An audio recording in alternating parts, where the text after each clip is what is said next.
Welcome to the webinar on getting started in consulting. All of this is just based on my personal experience, and I'm just sharing it with you, offering value to help you guys on your consulting journey, just for educational purposes. I'm not licensed as financial, tax, a legal advisor, and also there's no personal guarantee of results or success. But I found that if you take the information and apply it and you just take more action, you get more results.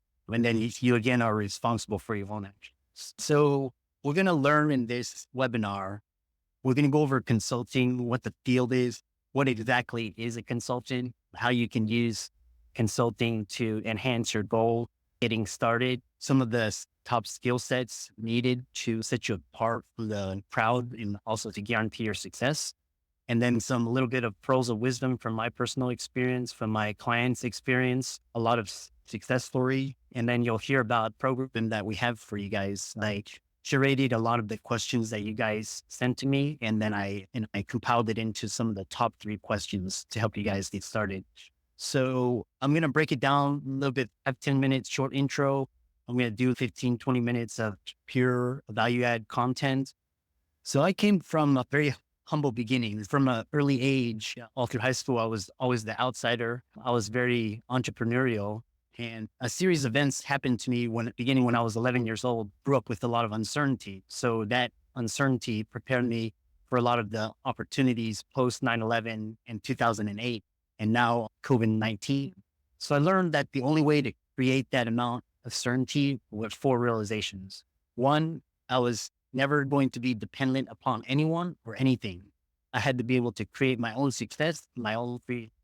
So I wasn't going to depend on a job, the government, social security. I wasn't going to depend on boss or corporation. So that led me to always have a backup plan. So diversify my income sources. Right now I have 8 to 9 sources of income. So in these days of age, not only do you have to diversify your assets, but you have to diversify your sources of income. 3, always have multiple streams of passive income. Passive meaning that you get paid whether you work or not. And I learned that to be financially successful, that would solve a lot of your problems. It's not going to solve all of it, but it will solve or give you the resources to solve some of the other problems. How many of you grew up with the story, work hard, go to school, get grades so you can get a good job? Majority of people here grew up with that story. And in a way, we have a lot of skill sets as physicians that can both help and hinder us when it comes to looking for alternative careers. We're the skill sets that will make us successful when looking for alternative careers. I'll also go over some of the mindsets that limit us when we're trying to transition. You're going to have to find which skill set will help you propel you and which skill sets and mindsets hinder you, and you'll have to work on those. And also through my coaching program or through my clients, I help them identify limiting beliefs and help them with their mindsets. So I went to Baylor for medical school. I went to Rice University. I was part of the MD PhD program, got a PhD in bioengineering. And my entrepreneurial venture started during my second year of medical school when I was focused on real estate and stocks. And I spent 4 years growing those companies to the point where by the time I was 29 years old, that was my last year of medical school, I had achieved financial freedom. And so I didn't really have to work for anybody, and medicine became my backup plan. Nevertheless, all of my mentors and all my close associates all strongly encouraged me to pursue the conventional route. I remember going through the list of all of the specialties and not really particularly enthusiastic or passionate about any of them. I settled on orthopedics because that was just the highest paying profession. So I meshed into that at Rutgers, and then just the 40 plus hours and the 120 plus hour work week. And it was just, I wasn't in control of my time or my life. I was trading my life for money. So on the day that Lehman Brothers filed for bankruptcy, I mustered up the courage, walked into my chairman's office and resigned on the spot. And so that allowed me the freedom to go out and create my future and my life. So I'm trying to share that with you today. I became a full-time real estate entrepreneur in 2008 to 2016. I achieved a FIRE in my mid 30s. And then I just by investing in single family residences and condominiums. And then I then took a sabbatical to really contemplate what would make me feel. So that's why I started my consulting company. And I'm going to share with you knowledge and the tips and the secrets on how I do. I'm now a TEDx speaker, write regularly for Kevin MD. I've written 4 books. I've been a speaker at the Seek and Passive Income East Leveraging Growth Summit. I have my own online course, private Facebook group, and also an advisor to an early stage AI-based healthcare startup. And I'm doing these, I host these webinars and masterminds throughout I do a lot of private coaching, but because my time is limited, I've started to do more webinars and online boot camps. It's more efficient and I can scale my time and effort and I can put more clients and I can take them from where they currently are to where they want to be. And that's the best way I've seen to both leverage and scale my time and efforts. I want you guys to take a look at this chart of the Dow over the last 3 months. And we are living in unprecedented times. So in no time in history are we living with such uncertainty in terms of our future, incomes, jobs, our security, our well-beings. Recently, after COVID-19, we have these riots now. And in particular, we see the medical profession getting taken over by managed care. And now a lot of private equity is starting to take over these physician practices. So what you're going to see is that with uncertainty comes opportunity. And you're going to see that this next decade, the people that start to take action and start to diversify the income streams and start to learn more and start to think outside the box are going to flourish. And it's going to be the decade of the creative entrepreneur. In particular, you're going to see that our profession right now is our autonomy, independence, authority is eroding. Managed care, the government, insurance companies are all commoditizing our skill set, knowledge, and labor, making us easily replaceable. So at the peak, for example, COVID-19, hospitals needed physicians, but they couldn't afford to pay them. They were asking for volunteers. At the same time, they were furloughing and firing physicians. On top of that, the higher ups, they were working remotely and walking away with millions in bonuses. In this age, we have to get smarter. We have to start thinking better. Medicine is the only profession that I know of where it's just a linear path. And it's like you get on the path and you do certain things to make you successful. But that's not going to be very relevant in the next 10 to 20 years. So the only job certainty that we have today is that we have to create our own job certainty. And consulting is the best way to be doing that. So now is the best time to be considering and building alternative streams of income, particularly in consulting. So I'm going to start a poll here. Where is everybody in terms of their career journey? Still working, looking to diversify my income streams, not working, need to diversify my income streams, or already have multiple streams of income. Majority are still working and looking to diversify my income streams. And this is the best position to be in because consulting is a great field. Either you want to go out on your own or you can create your own niche within your existing ecosystem. Not working, need to diversify my income streams. We're going to work with you. The better prepared you are, the more successful you'll be. And then 7% already have multiple streams of income. So that's fantastic. And so you're thinking outside the box, you're getting ready, you're getting prepared, and you're going to flourish when will opportunities come. All right. So now we're going to get into the idea of what is a consultant. Broadly, I just put this definition. It is a person who provides expert advice or opinion. So a consultant is almost like a liaison. He or she gives their advice or opinion to different parties in order to achieve particular outcomes. In the way you're like what Dean Graziosi and Tony Robbins describe as knowledge brokers. So knowledge consultants or knowledge reporters. So you're basically transferring knowledge between different parties and getting in the process. So let's start another poll here. And I want to ask each of you, where are you in your consulting journey? One is, I have no clue where to start, need help, or I have a fair idea and just looking to learn more. Okay, so the majority are no clue, I have no idea where to start, I need help. you're perfect because you're the perfect people that I can work with because I can mold and shape and work with your mindsets and your skill sets and develop a personalized strategy for you. The others, for example, the ones that have more experience, I can work with you in terms of your consulting idea or your plan and how to best strategize, how to best put it forward and how to best implement it. So let's go through the different types of consultants here. So the beautiful thing about the different types of consultants is there's so many field is broad. As I said, you're like an intermediary. So a couple of the niches that you can potentially think about transitioning in terms of your medical background is you can be an expert witness. So a lot of physicians, they leverage their knowledge of best practices and they consult for either defense or prosecution attorneys, and they get paid very well for it in terms of case. It can also help you in your practice once you go back so that you can best advocate for those practices and avoid getting sued yourself. If you're interested in research and writing, there's medical liaison. So that's a consult. You're consulting for various research projects, various articles. Sometimes you're covering events, you're writing, you're creating videos. There's file review, pharma, medical device, pretty much anything where there's a niche or a need. And pretty much it's going to depend on how well you think outside the box, how well you leverage your opportunities and your skill sets and your network. So the more creative you can be, the more successful you'll be. And pretty much there's no limitation in terms of field or niche that you can potentially pursue. I've also known physicians that do, for example, they start wellness spas. They're into IV hydration, the vitamin-based CBD.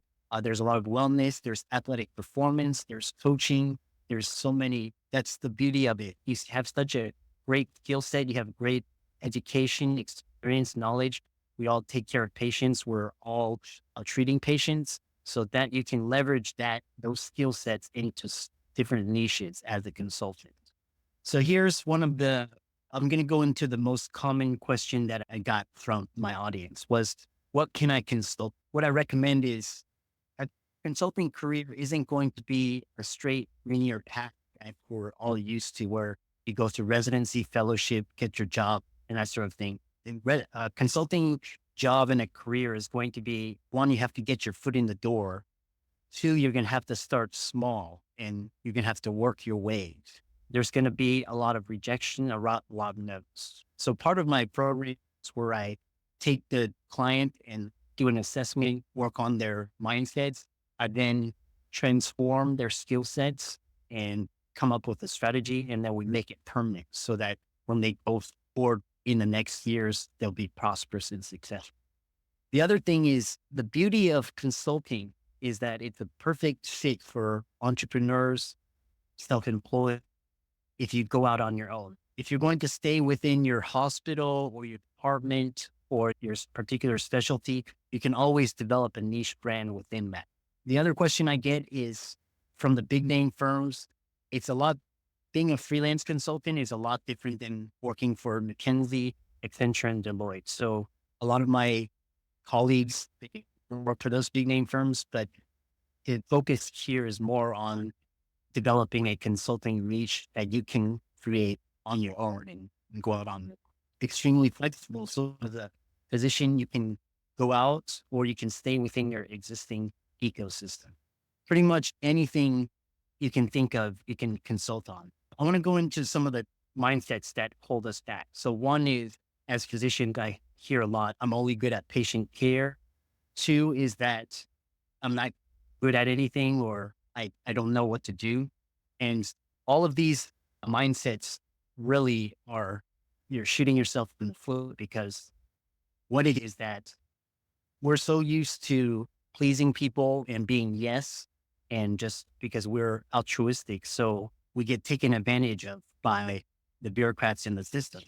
So a lot of these self-deprecating mindsets, we have to really identify them. And once we identify them, we have to learn how to manage them or get rid of them. A lot of it is just ingrained in our profession, in our mindset. The other thing is that as physicians, we're the straight A students and we're got the highest grades in all the test scores. But the world, those who succeed are those who can employ and leverage their skill sets in a much more efficient and effective way. Working for someone isn't really going to get you where you need to be. You need to start thinking as an entrepreneur, as a businessman or a businesswoman, how to create your own streams of income so that you become less reliant upon people and jobs and things like that. But there's also mindsets that we've developed as physicians that can really help us in terms of in our careers, particularly consulting. So one is we're very driven, we're goal-oriented, we're hardworking, we are honest, we're trustworthy, we do good, we're highly educated, we're highly trained, we save people's lives. So all of these types of mindsets we need to take and we need to harness them and we need to really ingrain them into our identities so that when the time comes, we're able to leverage that instead of self-deprecating ourselves and holding us back. The next question I get is, where do I even begin or how do I get started? So that's pretty much 80% of everybody.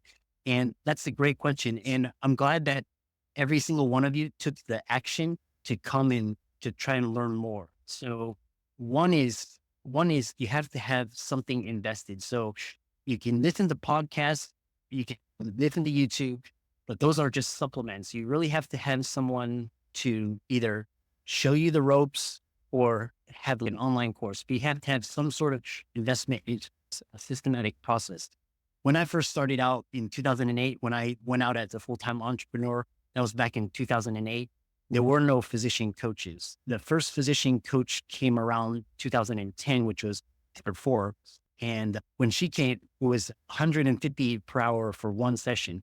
If I had done that back in 2008, I would have saved me 2 to 3 years off of my learning. So that's the sort of thing. You have to have someone who can see from the outside that can help you. I'm going to go through some of the mindsets or personality traits to help you get started. So first thing you have to realize is that once you understand consulting is not just a straight linear path, and it's pretty much open to any opportunities that you can create, figure out your interest and your passion. And what really set me apart was that I developed a skill set that I could be the best at, which was leverage my personal brand, leverage my experience, and to share it and give it back to you guys. So, and that's what sets me apart from all of the others. That's why I have raving fans. That's why I have people that come to me that have a very inspiring story. And I really want to share and give it back to others. Because back in 2008, I was all alone up until about 2016 when all of these groups came. So we live in this world where there's so much information and content. It's fantastic, but we have to implement and take action on that information. If you guys are interested in staying within your existing ecosystem, ask yourself, what skills do you have that you can leverage within your existing ecosystem? So is it networking? Is it have a particular legal slant? Are you good at writing? Are you good at speaking? Are you good at creating videos, educational content? There's so many different niches and avenues. So you have to figure out how you best want to contribute and add your own personal slant to that. What expertise can you best leverage? Whether that's surgical, it can be medical, pharma, all of these will help you on your way. I won't sugarcoat it. In the beginning, starting out is going to be hard. It took me about 6 months to a year of knocking on doors before I got my first huge consulting client. Before that, it was all just word of mouth and getting my foot in the door, leveraging my brand, my network, my expertise, getting a lot of value, learning. And at the same time, there were a lot of no's. I got a lot of rejections. Sometimes people didn't respond to my phone calls or emails. So in the beginning, for the first year, it's going to be tough. But once you get your mindset and your business and your brand going, it compounds on itself. So the second and third year, last year, I was able to work only 3 months out of the year for the brand and the experience. And the rest of the year, I spent investing the money in personal investments. So you have to really go at it with passion and you have to be able to just tolerate rejection. I know as physicians, it's always anything where it's like you're rejected, it's a negative thing. But in the business, in the entrepreneurial world, rejection is actually a good thing because it accelerates your learning. And then the question is, what skills do I need to be successful as a consultant? The one thing is for your mindset, like I said, you have to have outside the box thinking. You have to be creative. You have to spot opportunities. So whenever you spot things like COVID-19 or the financial crisis or 9/11, you have to become opportunity instead of running away in fear. So that's the one thing that sets very successful consultants apart from the rest. They're always looking for the opportunities within the turmoil. A lot of successful consultants are innovative. They're forward thinking. They think outside the box. They're able to create value. That's one thing, be able to spot and create value as opposed to just working for the income. Here are some key skill sets that really helps me as a consultant. Number one is networking. Jim Rohn or someone said that your net worth is your network. So if you have a strong network, you're able to draw upon that or able to draw upon that skill set, that experience, those contacts, and it's going to give you an edge up over someone who doesn't have as strong of a network. So that helped me in the beginning. So developing a strong network and also a strong platform, communication skills, especially speaking, public speaking, presenting, writing, just networking. The better communication skills, the better customer relationship skills you have, the more successful you're going to be. Because as a consultant, you have to be able to communicate ideas effectively in a very succinct manner, in very empathic manner. And then the consultants that will really thrive in the next decade are those that are good with technology, social media, branding, and also influencing and persuading people. So those are some of the key skill sets that I've developed to be successful. And that I think that are really crucial to make it as a consultant. And also notice that there's nowhere where it's like an academic or skill set, because academic skill sets will get you in the door and things like that. But these skill sets will take you to the next level. And I'm just going to do a little bit of transition here. So 2020, we've seen a ton of disruption and it's not going to get any better. As I stated, 2020 to 2030 is going to be the decade of the creative entrepreneur. And that's the one who's going to really flourish and thrive, because we're now at an age where the industrial age ideas and all the practices are becoming obsolete. So it's up to us to take the information. We have to adapt, we have to innovate and change, or we're going to become irrelevant. So we've seen it with COVID-19. We've seen it with AI, with blockchain. All of these things are going to really revolution and transform our society today. So it's really up to us to really embrace those change and adapt. Because if we face those changes with fear, then we're just going to basically be reverting back to our primal selves. Thanks so much for watching. I hope that you enjoyed that webinar segment and got a ton of free value from it. If you're looking for more resources to help you on your financial freedom journey, we've got plenty to offer. You can book a coaching call with us for personal guidance or explore our range of digital courses, e-products, workshops, books, and audiobooks, all designed to help you grow and succeed. And if you want to stay connected and continue learning, make sure to follow us on social media. Just click on the links below to stay updated with our latest content and resources. Thanks again for tuning in, and I look forward to working with you.